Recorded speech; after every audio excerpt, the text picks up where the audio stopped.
Inilah tampang kakek SR, 60, penculik siswi SMP di Bone yang juga merupakan tetangganya sendiri.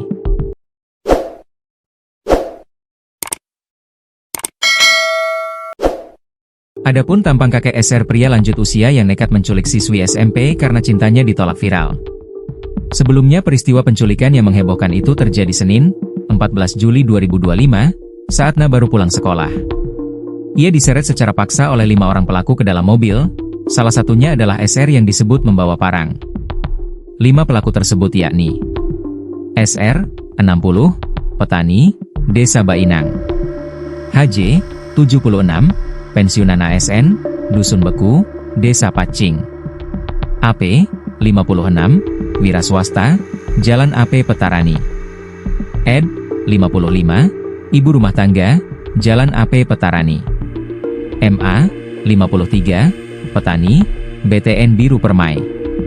Warga sempat menyaksikan kejadian itu namun tak berani menolong karena intimidasi senjata. SR disebut telah berkali-kali melamar korban kepada keluarganya, meski terpaut usia sangat jauh dan korban masih di bawah umur. Penolakan itu memicu SR untuk menyusun aksi penculikan bersama 4 pelaku lainnya, 2 diantaranya adalah perempuan.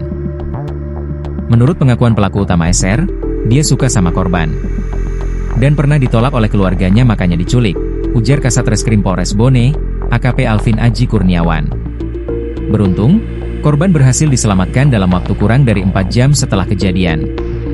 Ia ditemukan dalam keadaan selamat di Desa Cinong, Kecamatan Amali, masih mengenakan seragam sekolah. Namun, secara psikis, Na mengalami trauma dan kini dalam pendampingan Unit Pelayanan Perempuan dan Anak, PPA, Polres Bone. Kasus ini menyoroti bahaya obsesi dalam hubungan sepihak yang melibatkan ketimpangan usia dan kekuasaan. Kepolisian menegaskan bahwa kelima pelaku telah ditetapkan sebagai tersangka dan terancam hukuman hingga 15 tahun penjara. Keselamatan dan pemulihan korban menjadi prioritas utama kami, tegas AKP Syafriadi dari Polres Bone. Sementara itu saat ini, kelima pelaku ditahan di Mapolres Bone untuk penyelidikan lebih lanjut.